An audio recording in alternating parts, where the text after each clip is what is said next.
The hardest part of being a doctor isn't saving lives. It's standing in a silent room, realizing you couldn't. The monitor goes flat. The room that was once filled with urgency suddenly becomes still. Voices fade. Footsteps slow down. People begin to leave, quietly. And then it's just you, standing there with one thought repeating in your mind. Was there something I missed? You don't say it out loud, but it stays. It follows you home. It sits with you in silence. It shows up the next time you walk into a patient's room. Because you didn't become a doctor to lose people. You became one to save them. You were the responsible one, the one who stayed up late while others slept, the one who chose pressure over comfort. You believed something simple. If I learn enough, I can fix this. And for a long time, you did. You showed up. You made decisions. You helped people walk out of situations they once thought they wouldn't survive. You were the calm in chaos. But this time, something didn't follow the pattern. You did everything right, every step, every decision, every effort, and still, it wasn't enough.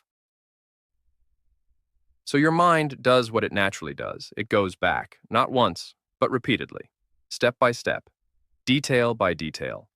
You replay the moment, the timing, the decision, the possibilities. What if I had acted sooner? What if I chose differently? Logically, you understand the truth. Medicine isn't perfect. Outcomes aren't guaranteed. Control is limited. But this doesn't feel logical. This feels personal. Because here's what no one tells you. You don't just lose a patient. You lose certainty. The belief that effort always leads to outcome. The belief that control is absolute. The belief that careful decisions prevent every mistake.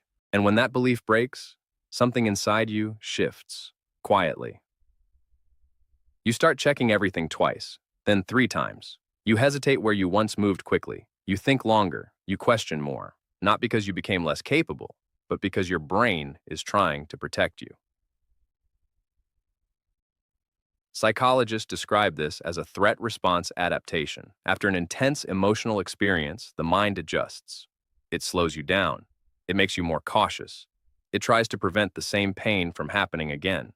As explained by Daniel Kahneman, your thinking shifts from fast and intuitive to slow and controlled, from confidence to caution. But that protection comes with a cost.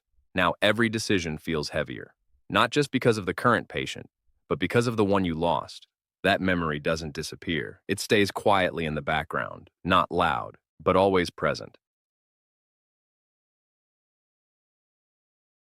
And slowly, something deeper begins to form. A quiet pressure, not just to be careful, but to never be wrong again. And this is where things become complicated, because there are 2 paths from here. One is growth. You become more aware, more precise, more thoughtful. You evolve. The other is self-doubt. You become hesitant, emotionally guarded, less trusting of your own judgment. From the outside, both may look similar, but internally, they are very different. Growth says, I will learn from this. Self-doubt says, I should have prevented this. And if you go deeper, this reaction didn't start here. It only became visible here. Long before this moment, you were already someone who carried responsibility early. Someone who learned that being correct mattered. Someone who understood that mistakes had consequences. So now, when something goes wrong, it doesn't just feel like an event. It feels like a challenge to your identity. Your mind tries to resolve that tension by pushing you toward perfection, more careful, more controlled, more precise. But here's the truth. You were never meant to be perfect, only present. Medicine was never designed to eliminate uncertainty, only to navigate it. And that's the part no one prepares you for, because control feels safe, but reality doesn't operate that way. So when something goes wrong, your brain searches for control in a situation where control was never fully yours. And that's why it hurts. But if you look closer, something important is happening. You didn't become weaker after that moment. You became deeper. That discomfort you feel, that constant reflection, that awareness, it's not failure, it's responsibility becoming real. It means you care enough to question yourself. It means you're not operating on autopilot. It means every decision matters to you. And yes, that's heavy, but it's also meaningful because the ones who stop feeling this are the ones who stop growing. You didn't stop. You paused, you reflected, you adapted, you became more conscious of what you carry. And that is evolution. So if you're still replaying that moment, still questioning it, still carrying it quietly, hear this clearly. You didn't fail as a doctor. You experienced the reality of medicine, where effort doesn't always equal outcome, where control is limited, where uncertainty is part of the path. Chuck your right or your mind. And the fact that it stayed with you, the fact that it affected you, the fact that you didn't simply move on without feeling anything, that says something important. It means you didn't become numb. You didn't disconnect. You didn't stop caring. And that matters. Because patients don't just need knowledge. They need someone who understands the weight of responsibility, someone who feels it, and you do. So no, you're not broken. You're not less capable. You're not someone who cannot recover.